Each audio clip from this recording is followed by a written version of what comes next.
Saludos, República Dominicana. Qué bueno es poder llegar a todos los confines de la humanidad con el toque de queda nacional e internacional.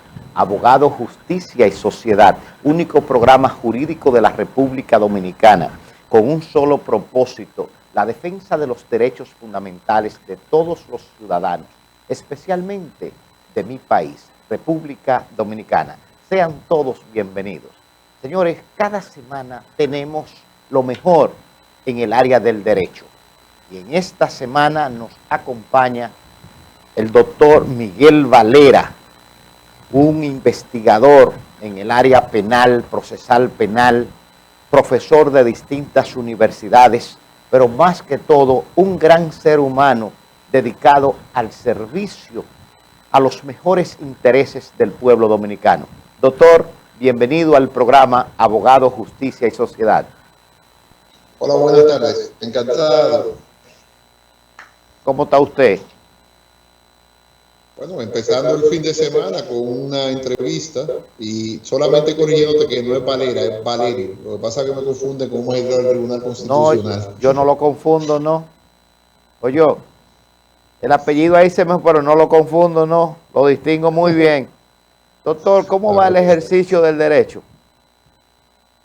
Bueno, realmente estamos en un momento interesante donde el proceso penal, observo que hay muchas personas viendo el tema de la prisión preventiva y viendo situaciones que están ocurriendo en los procesos penales. Yo soy un abanderado de hace más de 25 años de un cambio integral del sistema. Y parece que pronto se va a complacer, cosa tan ridícula como leer una acusación de 12.000 páginas, debe desaparecer el Código Procesal Penal y variar la contrarreforma que se hizo en el año 2015, modificar eso, que fue una contrarreforma que atrasó el proceso penal en vez de mejorarlo. Son situaciones que quedan pendientes en el tintero. Doctor, como sabemos, usted es un estudioso del derecho. Ya en la época de los griegos, Aristóteles habló del islemorfismo, de la combinación entre forma y materia. Si los llevamos al plano jurídico, al plano del derecho, la parte formal del islemorfismo sería el procedimiento, el proceso, y la parte material del derecho sería entonces el derecho sustantivo, el código penal. Me pregunto, ¿se puede hablar de un derecho procesal penal con un código tan antiguo, tan viejo y tan desfasado como este? ¿Se puede dar ese equilibrio? ¿Se puede trabajar bien así? En varias ocasiones he mencionado y he sido un abanderado de la reforma del Código Procesal Penal Integral. Esa reforma del Código Procesal Penal Integral también conllevaría una reforma del Código Penal. En la reforma del Código Penal nosotros hemos dicho de que un país que tenga un código del año 1884, que a su vez es una traducción del código de 1842, que era el código que dejaron los haitianos aquí, no es un país que en materia de política criminal va bien.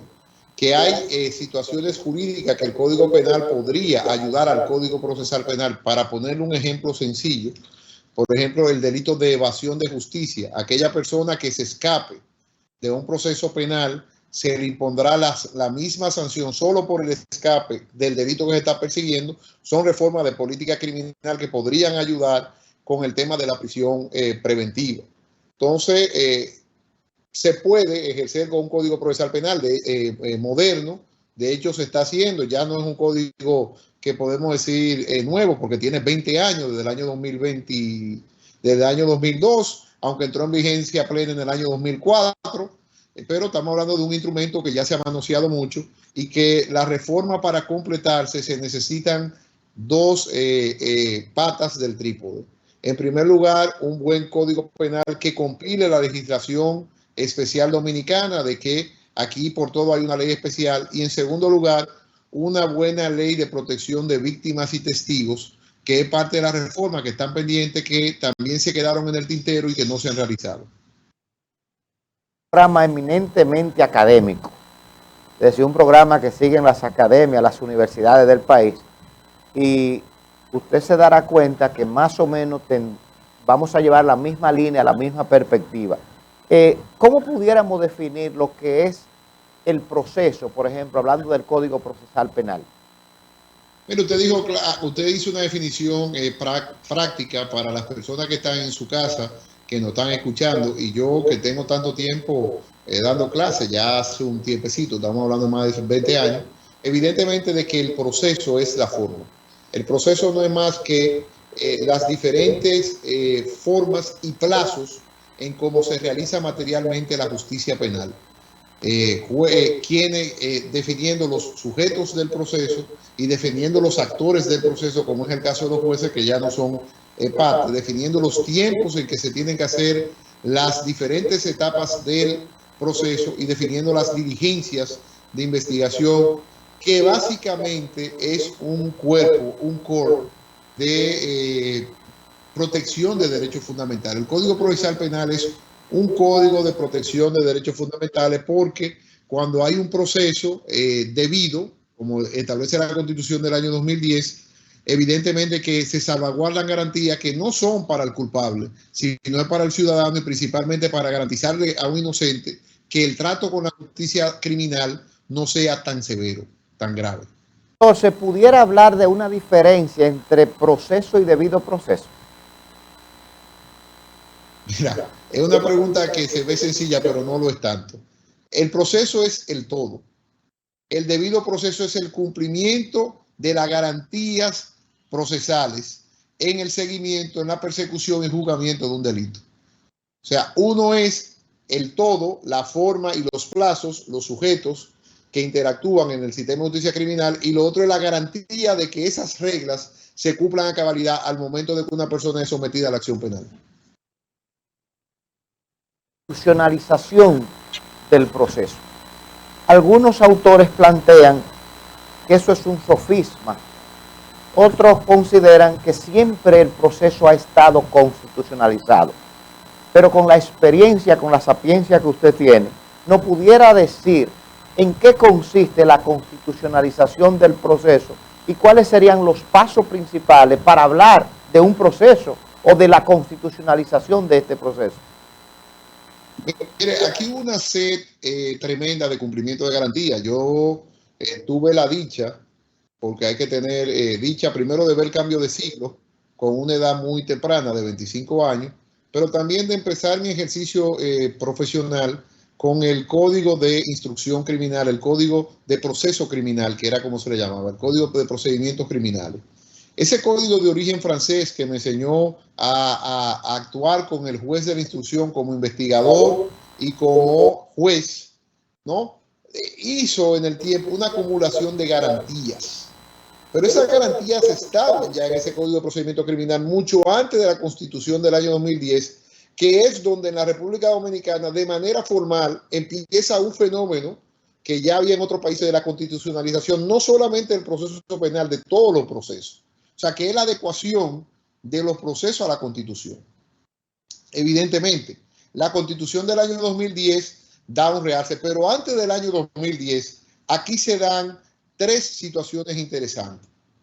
La primera es la promulgación del Código Procesal Penal, donde el capítulo 1 del Código Procesal Penal se dedica a los principios y las garantías de manera específica. La segunda, no sé si usted se acuerda, era la resolución, creo, 1920 de la Suprema Corte de Justicia, que ponía en funcionamiento inmediato las garantías del proceso penal que entraban en el año 2004, pero que la Suprema Corte de Justicia decidió que entraran de manera inmediata.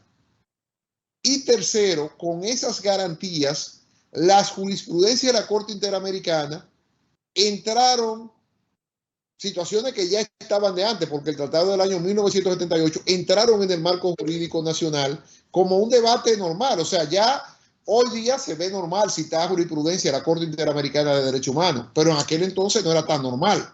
Entonces, los abogados nos nutrimos ahí de una constitucionalización expresa, ni siquiera tácita del proceso, y que en el año 2010 se refuerza con el artículo 69 de la Constitución, donde por primera vez en una Constitución dominicana se habla de la presunción de inocencia, que eso sí que es sorprendente, pero se habla de la presunción de inocencia, se habla del debido proceso y se habla de un capítulo de garantías, pero la constitucionalización del proceso es antes de la Constitución del año 2010 en la materia penal. Doctor, es importante para fines académicos mostrarle a los amigos televidentes, sobre todo a los abogados, y aquellos que están ahora mismo ejerciendo y llevando maestría de Derecho Constitucional, procesal civil, procesal penal, ¿cuál rol puede desempeñar tanto el Poder Legislativo como el Poder Judicial en este proceso de judicialización? Y me refiero básicamente a estos dos poderes, y lo voy a decir especialmente el legislativo, porque en otro programa he dicho que la situación de República Dominicana con el Poder Legislativo es difícil, muy difícil, porque la mayoría de nuestros legisladores, o una gran parte de ellos, no conocen de nada, no han sido electos por ninguna voluntad popular, sino en base al dinero. De ahí entonces que el Congreso esté dirigido por un sindicalista, que otra provincia esté representada por un banquero. Es una situación difícil la del país, y son ellos los encargados de elaborar, de legislar a favor del pueblo dominicano. Y los jueces, por otra parte, que ya es un rol distinto, que ya tienen preparaciones, es decir, pero esa importancia en esa constitucionalización del proceso penal que se está viviendo en la República Dominicana, pero con la anuencia suya, doctor, y la de ustedes, amigos televidentes, al regreso de la pausa.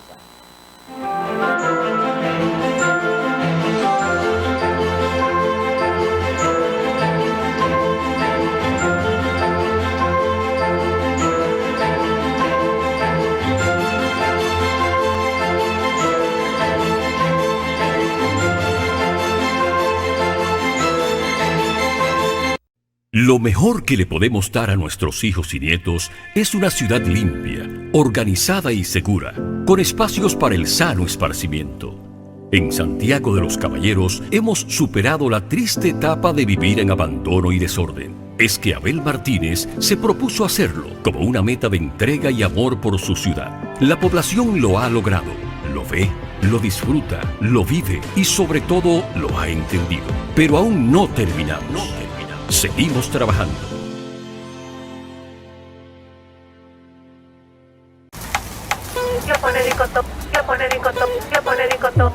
Baldón, mi reina sabrosa, yo te quiero, tú me llenas. De día, de noche, tú siempre estás buena. Baldón, la reina del sabor. Cuando me ataque el hambre, tú eres la mejor. Baldón, la reina del sabor. Esa es mi mayonesa y lo pone ricotón. Mi reina cremosa, yo te quiero, tú me llenas. Tú me vuelves loco, tú siempre estás buena. Baldón, la reina del sabor. Cuando me ataque el hambre, lo pone ricotón. Mayonesa Baldón. Sí, la reina del sabor. Mayonesa Baldón. Mayonesa Baldón, la reina del sabor. Juanchi, dime a ver. Oh, tranquilo, aquí en lo mío, organizando la bodega. Mira todo lo que me llegó. Epa, pero bien ¿Y ahí. tú qué? Cuéntame de ti. Aquí contenta. Acabo de ir con mi cédula a empadronarme. ¿Empadró qué? ¿Y qué es eso? Mira, hombre, eso es que te inscriben para votar por tus candidatos de RD, pero desde el exterior, como si tú fueras a votar allá, pero viviendo aquí. Porque, ajá, uno vive aquí, pero el corazón lo tiene allá. ¡Sabroso! Pues llévame contigo que yo no me voy a quedar fuera. Vamos. Julia, busca tu cédula que vamos allí a empadronarnos. Empadrónate por la patria que llevas dentro. Junta Central Electoral. Garantía de identidad y democracia. MB y Reyes, asesores de seguros. Nelson Reyes y Yomara Barrero, profesionales altamente capacitados para orientarte en la obtención de tu seguro. Servicios que ofrecemos: seguros de salud local e internacional, seguros de personas, seguros de automóviles, seguros de propiedades, seguros técnicos, transportes diversos, finanzas. Comunícate con nosotros a través de Facebook, Asesores de Seguros MB y Reyes. En Instagram, Asesores MB y Reyes. En WhatsApp, 829-851-0638. Y tenemos nuestros correos electrónicos: mbasesoresdeseguros1@gmail.com y segurosnelsonreyes@hotmail.com.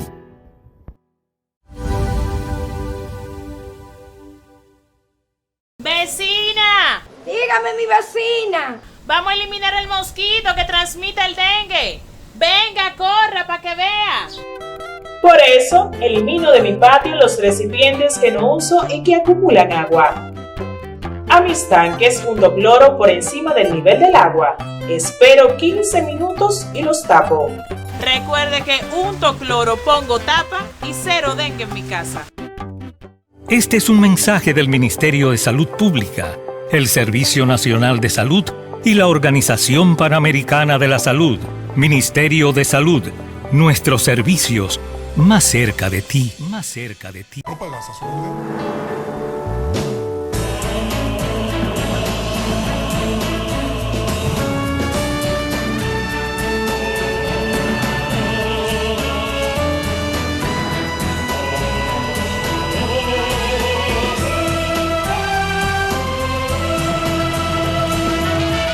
Por algo vendremos más.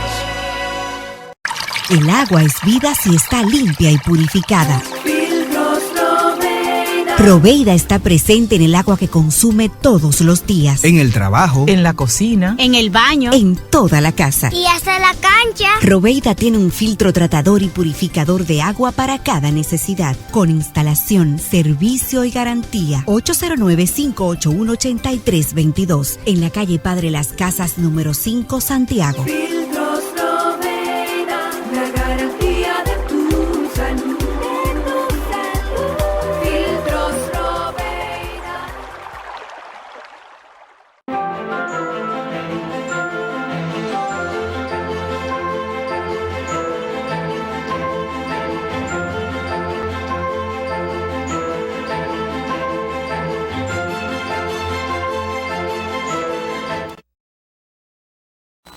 Qué bueno es continuar con ustedes, con el toque de queda nacional e internacional, abogado, justicia y sociedad, conversando en esta ocasión sobre el proceso penal y su constitucionalización. Y antes de irnos a la pausa, deseamos, pero ¿cuáles serían los aportes que pudiera hacer el Poder Legislativo y el Poder Judicial en ese proceso de constitucionalización penal? Para eso contamos con el doctor Miguel Varela. Mire, primero, en cuanto a su pregunta, hay que decir de que hay que diferenciar los técnicos del Congreso, que parece que no lo hay mucho, ahí usted tiene algo razón, siempre hay mucha deficiencia legislativa, de los legisladores. O sea, el legislador es una persona que se elige democráticamente y esa persona va a ocupar una curul por 4 años. Entonces, ¿es responsabilidad de ellos en las buenas leyes? Evidentemente que sí. Pero el problema ha estado en la gestión del Congreso, donde no hay un cuerpo de letrados técnicos, como sí tiene, por ejemplo, en la República Dominicana el Tribunal Constitucional, y que hoy día el Tribunal Constitucional, ahora en un momento histórico para nosotros también, porque vamos a cambiar por primera vez el presidente del Tribunal Constitucional en 12 años, o sea, hay elecciones, vía Consejo Nacional de la Judicatura de manera indirecta, evidentemente de que hay que diferenciar eso. Por el otro lado, en el tema del Poder Judicial, sí, yo creo que deberían utilizar una herramienta que le da la Constitución, que es la iniciativa legislativa. O sea, hay muchos temas por arreglar en el proceso y hacerlo más eficiente, y la Suprema Corte de Justicia podría, mediante iniciativa legislativa, colocar eso en la agenda del Congreso Nacional. ¿Cuáles serían esas leyes importantes que ayudarían, por ejemplo, a una justicia pronta? Mire, en Estados Unidos, casos de pena de muerte lo conoce un juez unipersonal. Aquí nosotros tenemos 3 jueces en primer grado y 3 jueces en apelación, y la apelación después de la sentencia Herrera Ulloa de la Corte Interamericana de Derechos Humanos, que dijo que la apelación tenía que abrirse, porque antes no era una apelación cerrada cuando empezó el Código Procesal Penal. Entonces, esa sentencia dice la apelación se tiene que abrir siempre. O sea, la gente tiene derecho a la revisión de una sentencia.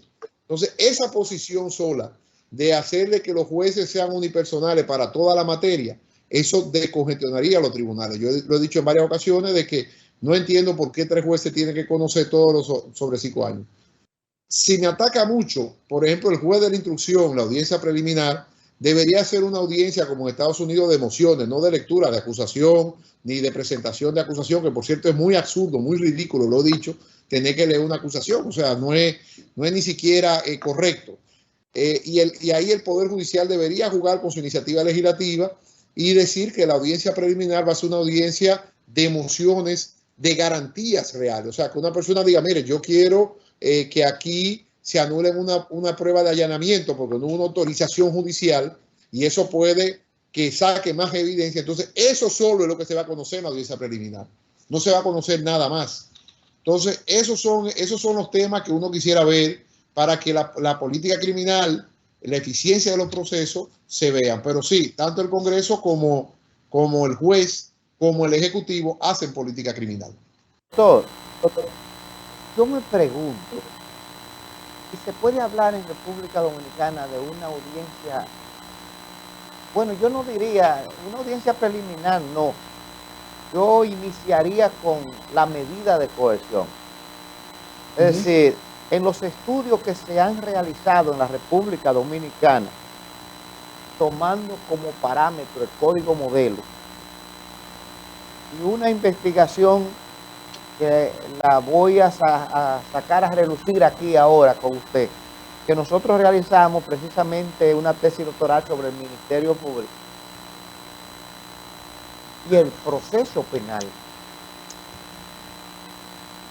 Todos los estudios que se han realizado indican que en República Dominicana no hay una medida, no hay una celebración de medida de coerción apegada a los parámetros internacionales ni a la Constitución del país. Es decir, una medida de coerción puede convertirse en una audiencia preliminar o de fondo. Por ejemplo, usted que es un abogado permanente, sistemático en el ejercicio, ¿qué opinión le merece? Porque ya se han realizado estudios y las conclusiones en que se han llegado es que en definitiva aquí no se hace una medida de coerción, aquí no se hace audiencia preliminar, sino que fueran como medida de audiencia del fondo. Ahora, eso no sería lo más inquietante, sino ¿dónde están los abogados? ¿Dónde están los jueces? Porque a diario se hace eso. Incluso para una audiencia, para una medida de coerción, llevar, por ejemplo, un saco, una funda de papel. Es decir, ¿qué es lo que está pasando? ¿Por qué se ha cambiado? Porque se ha desnaturalizado todo eso. Pero usted parte de esos actores. ¿Por qué también los abogados no tienen un rol más activo frente al Ministerio Público, frente a los jueces, que a veces no son tan garantes del debido proceso? Mire, primero, el simple hecho de que en el proceso penal haya tanto papel es preocupante, a menos que es un delito societario, un documento de falsedades y cosas de eso. Evidentemente, eso pasa porque la oralización del proceso penal como tal no se ha logrado.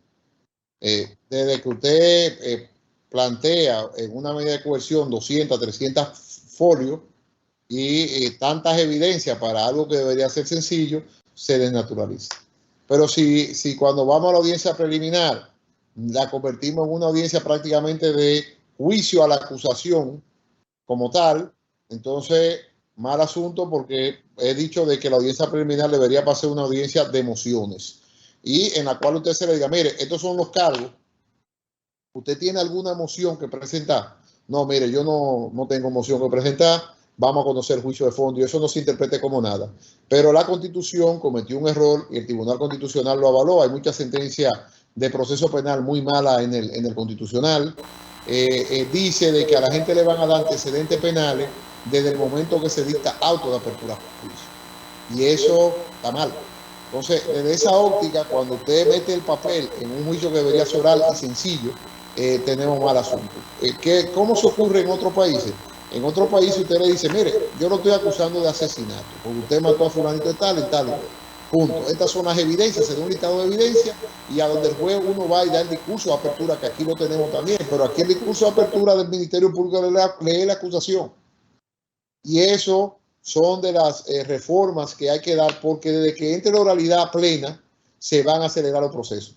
Adiciónele a eso de que, por ejemplo, en el caso colombiano, que yo lo manejo muy bien, cuando hay un recurso de apelación, no se hace por escrito.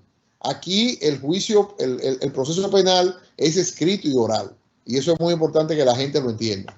Entonces, se hace un recurso de apelación por escrito, que usted va a debatir en segundo grado lo que usted escribió de defensa contra el escrito de apelación del Ministerio Público, de la parte peligrosa o de lo que fuese. Eso también en Colombia. Usted va a decir, mire, yo voy a apelar esta sentencia porque no estoy de acuerdo. Y se va a la apelación donde usted critica la sentencia por escrito que da el juez y se contesta ahí mismo oralmente, con lo cual no hay todo ese papeleo, ni expediente, ni cosa de eso. Eso ha complicado mucho lo que es sencillo, o lo que debería ser sencillo. Pero doctor, van como 2 o 3 ocasiones que ha hablado del asunto académico, pero el rol, el papel, cuáles vulneraciones se pudieran ver en esas 2 etapas del proceso, violaciones constitucionales, y qué hacer para que no ocurran. Porque si yo estoy como fiscal o yo estoy como juez o como abogado, es decir, y ocurre esto, yo debo de hacer algo. Es decir, ¿cuáles son esas vulneraciones? ¿Por qué se permiten? Es mi pregunta. Porque existen los medios para atacar, para impugnar esas decisiones. Ha pasado algo muy gracioso. Por lo menos yo soy un abogado muy proactivo, creo que la gente me conoce, pero eso no es el común denominador de mi colega. Y muchas veces tú le pides al juez que no se violenten garantías y tal vez otro abogado de la defensa dice que sí, que lo pasa por alto. Entonces dice el juez, bueno, si ustedes quieren que se lea la acusación, con uno que diga que no, pues se lee la acusación. Y se acabó. Tal vez hay 100 que dicen que sí, que no. Pero uno que dicen que sí y otro dice que no, pues se acabó. Entonces, desde esa óptica, hay muy buenos fiscales, muy buenos abogados. Lo que faltan son buenos jueces que tutelen y que tengan la policía de audiencia y evidentemente el rol de tutela de las garantías lo lleven a su máxima expresión. No es eso lo que está pasando actualmente. Lo que está pasando actualmente es un laissez-faire, laissez-passer. Dejar hacer, dejar pasar. En uno de esos estudios que se han realizado en América Latina, pero sobre todo en República Dominicana, con relación al juez de la instrucción, lo que se concluye es que más que garante, se convierte en un cómplice de las vulneraciones a los derechos fundamentales. Sí, ¿usted coincide o cuál es la opinión con relación a eso? Mira, hay buenos jueces de instrucción. Creo que le han dado un papel sobredimensionado, porque vuelvo y te repito de que yo partiría de una reforma más integral, donde cambiaría la forma de hacer la audiencia preliminar, la medida de coerción. Hay jueces que no son tan buenos, hay de todo un poco. Ahora, de que el juez no se ha puesto su traje de juez muchas veces, sí es cierto, pero no podemos como generalizar el tema, sino ver caso por caso y ver por qué el juez toma decisiones determinadamente en otro y otro. Ahora, ¿qué es lo que sucede? De que acuérdate de que el auto de apertura a juicio, por ejemplo, no es apelable. Es decir, que si tuvo una audiencia, hay vulneración de garantía de derechos constitucionales, aunque hay una sentencia de la Suprema que dice que esa es la única forma que se apela el auto de apertura a juicio, porque hay vulneración de garantía, la mayoría de las veces declaran inadmisible eso. Entonces, ahí hay temas a dilucidar. Y por eso que yo he dicho de que la sencillez de la audiencia preliminar tiene que volver, y más aún, cambiar la finalidad de la audiencia preliminar a una audiencia de garantías en la cual solamente al juez le diga, mire, sí, yo quiero audiencia preliminar y vamos a discutir esta moción. ¿Sabe cuánto duraría una audiencia preliminar si nos vamos a ese sistema? 15 minutos, 20 minutos, no más de ahí. Se plantea que la presunción de inocencia no simplemente afecta al imputado, que la presunción de inocencia está considerado un derecho fundamental, un derecho humano, y que afectaría a toda la colectividad. Eso es una afirmación que se hace. ¿Qué opinión le merece? Es decir, no es simplemente al que está imputado que afecta la presunción de inocencia, sino es un derecho humano más que una simple garantía. Porque puede afectar toda la colectividad, toda la sociedad en general. No criminaliza a la sociedad. O sea, si hay algo de que uno no está de acuerdo en el sistema, pero eso más que el sistema, en la sociología jurídica, es el tema de la presunción de inocencia y el tratamiento del imputado. O sea, el tratamiento del imputado, hay una película que a mí me gusta mucho de Cantinflas, donde Cantinflas se le está jugando,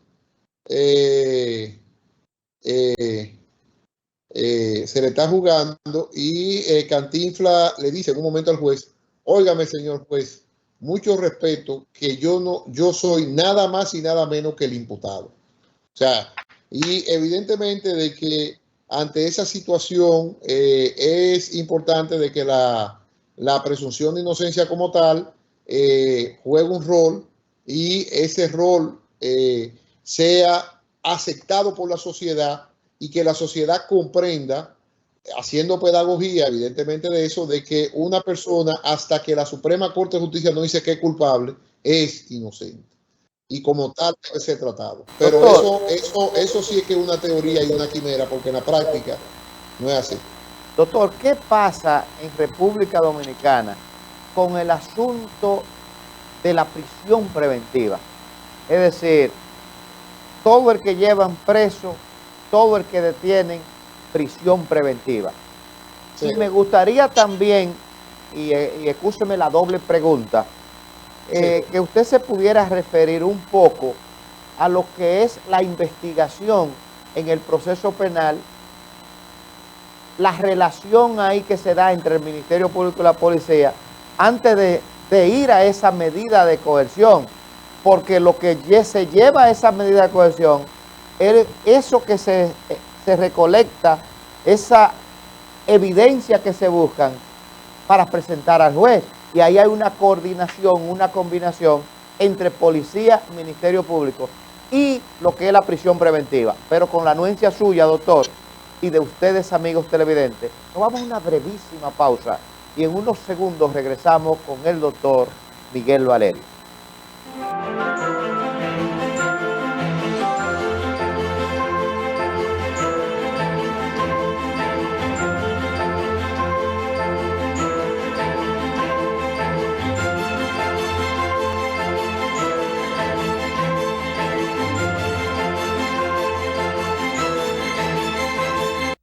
Lo mejor que le podemos dar a nuestros hijos y nietos es una ciudad limpia, organizada y segura, con espacios para el sano esparcimiento.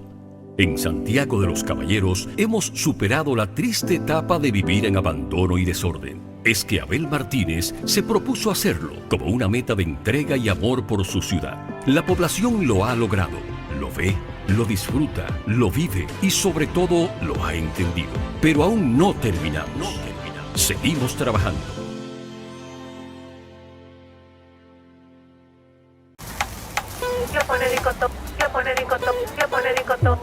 Baldón, mi reina sabrosa, yo te quiero, tú me llenas. De día, de noche, tú siempre estás buena. Baldón, la reina del sabor. Cuando me ataque el hambre, tú eres la mejor. Baldón, la reina del sabor. Ese es mi mayonesa y lo pone ricotón. Mi reina cremosa, yo te quiero, tú me llenas. Tú me vuelves loco, tú siempre estás buena. Baldón, la reina del sabor. Cuando me ataque el hambre, lo pone ricotón. Mayonesa Baldón. Sí, la reina del sabor. Mayonesa Baldón. Mayonesa Baldón, la reina del sabor.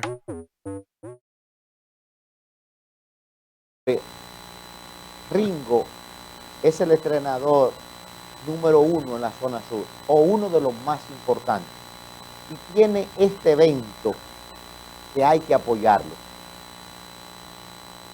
con una premiación en efectivo. Vamos a apoyar este evento, vamos a participar, que este es una excelencia, un gran ser humano, pero sobre todo de los mejores entrenadores de la zona sur de Santiago.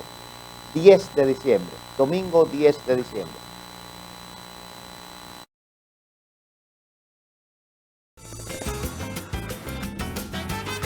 Juanchi, dime a ver. Oh, tranquilo, aquí en lo mío, organizando la bodega. Mira todo lo que me llegó. Epa, pero bien ahí. ¿Y tú qué? Cuéntame de ti. Aquí contenta. Acabo de ir con mi cédula a empadronarme. ¿Empadrón qué? ¿Y qué es eso? Mira, hombre, eso es que te inscriben para votar por tus candidatos de RD, pero desde el exterior, como si tú fueras a votar allá, pero viviendo aquí. Porque, ajá, uno vive aquí, pero el corazón lo tiene allá. ¡Sabroso! Pues llévame contigo que yo no me voy a quedar fuera. Vamos. Julia, busca tu cédula que vamos allí a empadronarnos. Empadrónate por la patria que llevas dentro. Junta Central Electoral. Garantía de identidad y democracia. MB y Reyes, asesores de seguros. Nelson Reyes y Yomara Barrero, profesionales altamente capacitados para orientarte en la obtención de tu seguro. Servicios que ofrecemos: seguros de salud local e internacional, seguros de personas, seguros de automóviles, seguros de propiedades, seguros técnicos, transportes diversos, finanzas. Comunícate con nosotros a través de Facebook. Asesores de seguros MB y Reyes. En Instagram, asesores MB y Reyes. En WhatsApp, 829-851-0638. Y tenemos nuestros correos electrónicos: mbasesoresdeseguros1@gmail.com y segurosnelsonreyes@hotmail.com.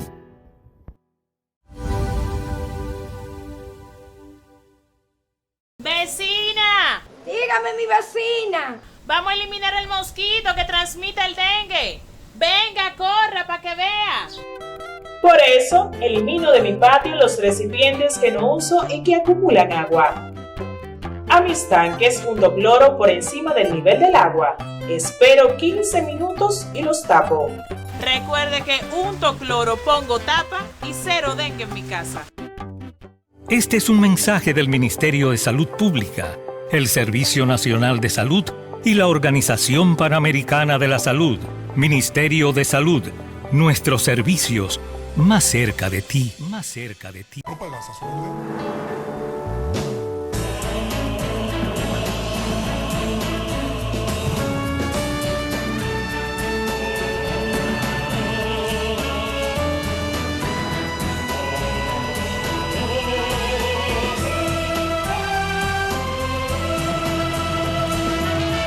Por algo vendremos más. El agua es vida si está limpia y purificada. Filtros Loveira. Proveida está presente en el agua que consume todos los días. En el trabajo, en la cocina, En el baño. En toda la casa. Y hasta la cancha. Proveida tiene un filtro tratador y purificador de agua para cada necesidad, con instalación, servicio y garantía. 809-581-8322, en la calle Padre Las Casas, número 5, Santiago. Filtros Loveira. La garantía de tu salud. Filtros Loveira.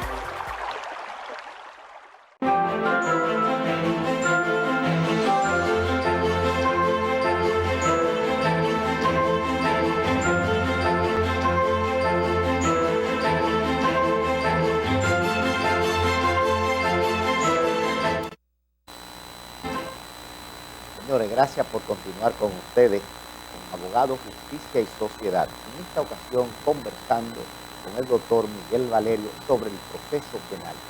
Y antes de irnos a la pausa decíamos, pero ¿qué pasa con la prisión preventiva como medida de coerción?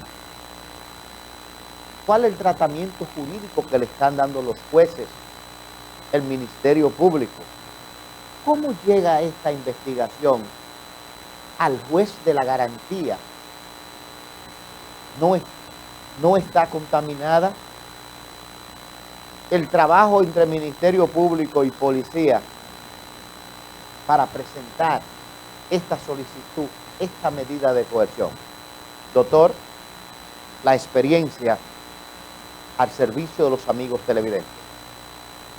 Abanderado, lo he dicho varias veces, de que se varíe el tema de la prisión preventiva a algo más racional, y la racionalidad pasa porque hay una reforma del Código Penal donde se coloca una pena muy grave para aquella persona que se beneficie de una fianza y se fugue, ¿no? Que se escape. Lo he dicho varias veces, quiero ser coherente con eso. Sí veo muchos oportunistas ahora hablando de la prisión preventiva cuando nunca hablaron durante años. Entonces yo he aprendido a no hacerme coro de cuando yo siento que hay una tendencia a eso. Yo lo que siempre he dicho es que si vamos a dar libertad, que se la den libertad también al pobre. Hay muchos jueces que dan libertad en casos grandes, pero en casos pequeños no dan. Entonces yo quiero que sea igualitario. Por eso es que yo creo que la reforma tiene que ser integral. Sí hay que tomar en consideración lo siguiente, de que al final de cuentas el tema de la prisión preventiva en estos países, lamentablemente, dado la criminalidad de bagatela, la de la calle, la del asaltante, la del robo, muchas veces una salida que busca el Estado disfrazada es ponerlo preventivamente en una prisión. No estoy de acuerdo porque evidentemente esa no es la finalidad de la prisión preventiva. Creo en un sistema como el norteamericano donde se te da fianza el primer día y tú conoces tu procedimiento en libertad, pero fíjate que el proceso penal como tal tiene un error en la República Dominicana, que es que aquí te meto preso y ahí empieza la investigación. Y no debería ser así. O sea, si tú me metes preso, el periodo de acusar tiene que ser corto, un mes y medio como mucho, porque cuando ya tú tomas la medida más gravosa es porque tú estás listo para acusar. Pero es que el proceso penal aquí no es así. O sea, es todo lo contrario. Y se necesita una reforma importante. Hemos abogado por eso durante años y como tal entendemos de que los conflictos se pueden solucionar la gran mayoría con la persona en libertad, y cuando llegue el cumplimiento de la prisión, aún en ese cumplimiento de prisión, hay metodología de cumplimiento de prisión donde las personas van y trabajan o salen un fin de semana o cumplen la prisión en ciertos días. Porque si la prisión es un ánimo de venganza o no tiene ninguna finalidad, por eso yo no creo en la pena de muerte, evidentemente de que el sistema penal como tal no tiene ningún sentido. O sea, cuando usted mete preso a una gente, hay una víctima que tiene que ser primero resarcida, ahí no hay duda. Pero también esa persona tiene que volver a encontrarse con la sociedad. Porque si no, las cárceles, por más elegante que sea, más bien tratada, más programa que tenga de reinserción, se convierten en cementerio de hombres vivos. Entonces, ese es un tema que hay que discutir, pero como he dicho, en estos tiempos hablar de prisión preventiva es un poco complicado. Yo lo hablaba cuando no se hablaba de temas políticos, cuando no había temas de corrupción. Estoy hablando del año 2002, donde yo veía ya el problema, que decía que el Código Procesal Penal era insuficiente, porque eso que ellos dicen que es la número 7 no era la número 7 nada, y simplemente lo que se ha dado en el tiempo fue lo que yo, siendo muy joven, todavía en aquel entonces daba clases de trayectorialidad política y era un penalista de Pinismo, decía que eso iba a pasar.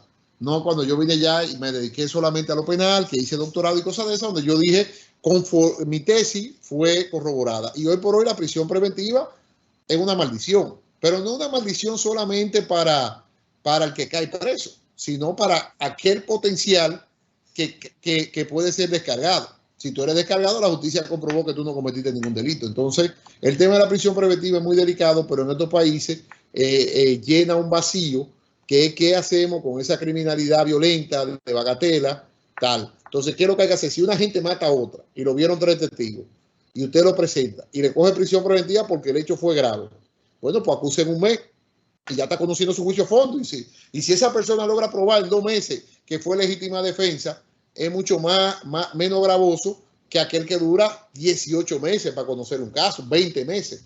Y ahí entra todo lo que usted ha dicho, Sánchez, del tema de la distorsión de la audiencia preliminar, que no hay duda de que eso se ha distorsionado. En relación a la investigación, ¿cómo usted la ve en República Dominicana? El asunto de la relación, lo que hace el Ministerio Público, a veces acompañado, o la policía, a veces con el Ministerio Público.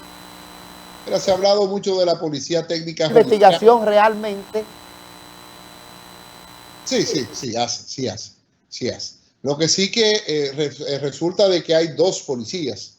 Está la policía de la prevención del delito en la ciudad, de la seguridad ciudadana, y está la policía de la política criminal, que es la policía de investigación.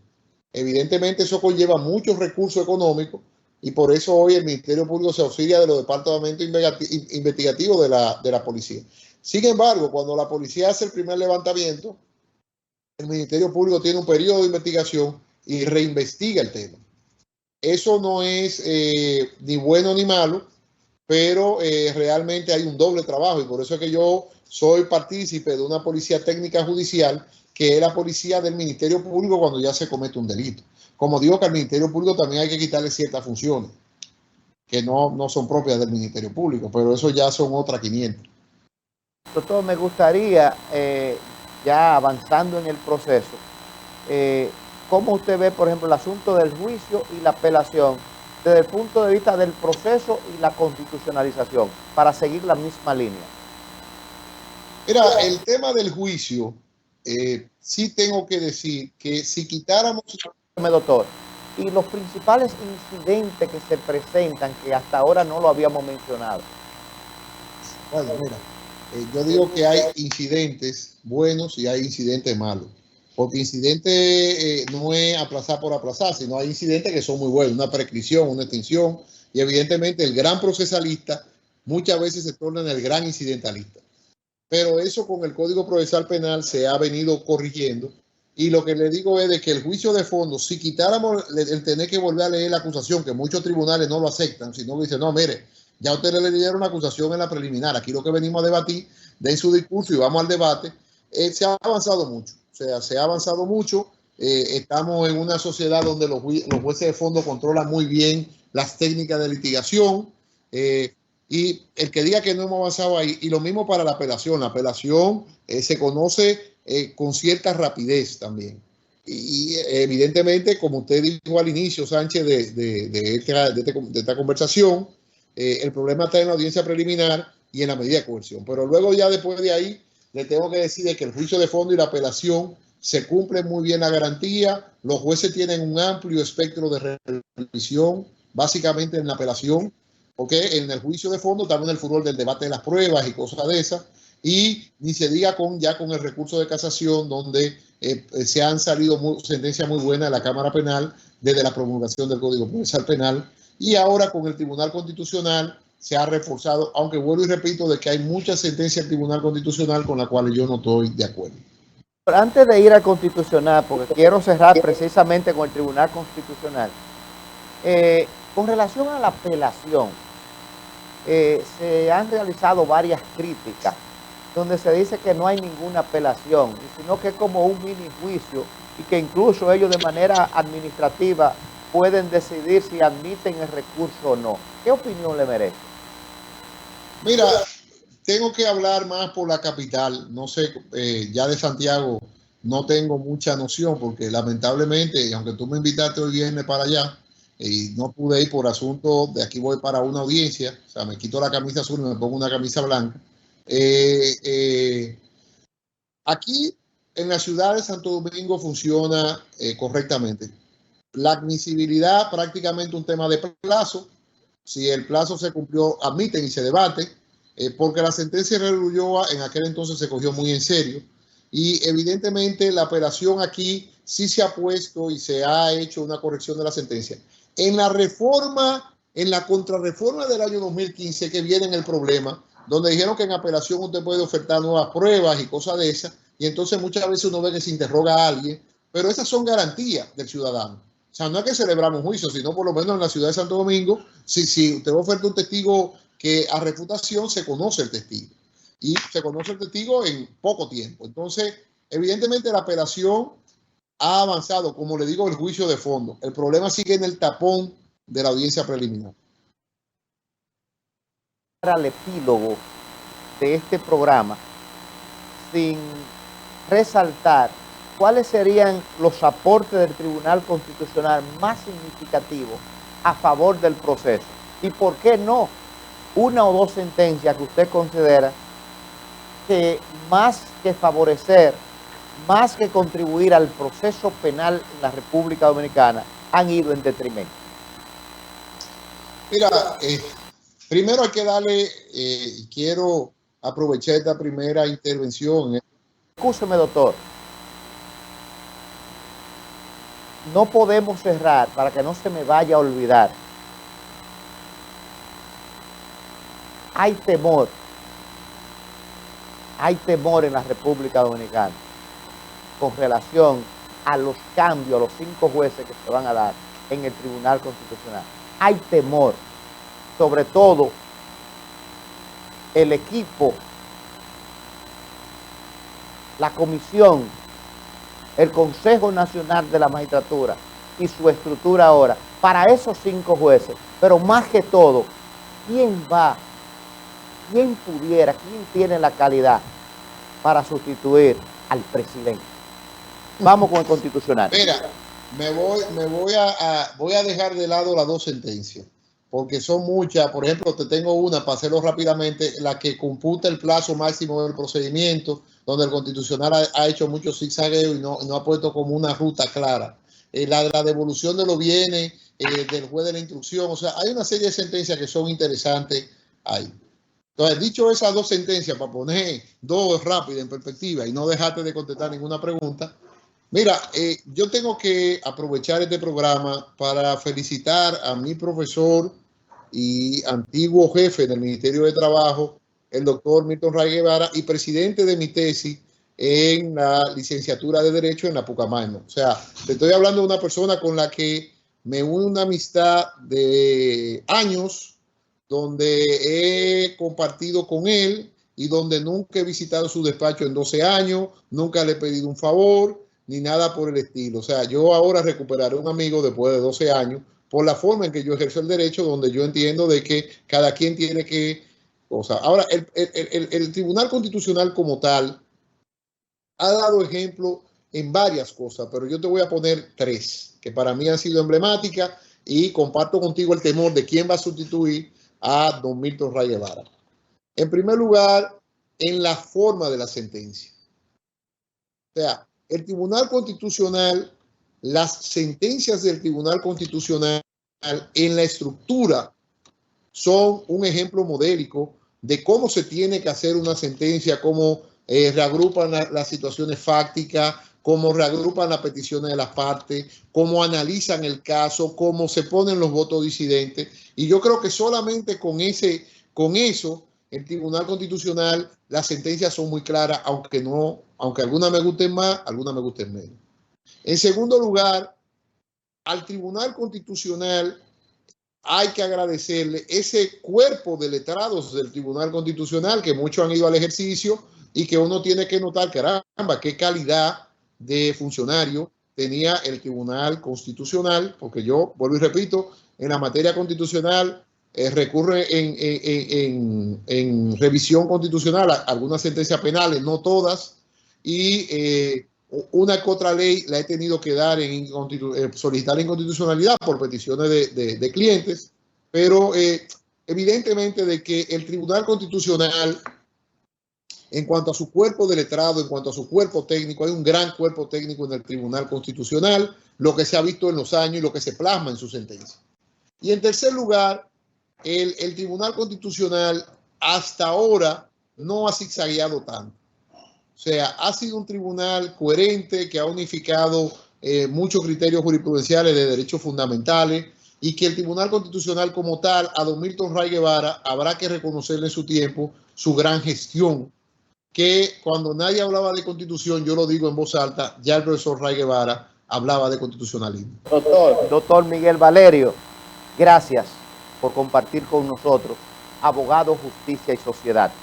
Que Dios le bendiga y al pueblo dominicano y a los hermanos, al Consejo Nacional de la Magistratura. Tienen un gran rol, tienen un gran papel. Háganlo de verdad, Háganlo. No jueguen. No politicen este tema. Está la vida institucional, la democracia, la constitución de este país en juego. Dios le bendiga. Bueno, muchas gracias por la invitación. Hasta luego.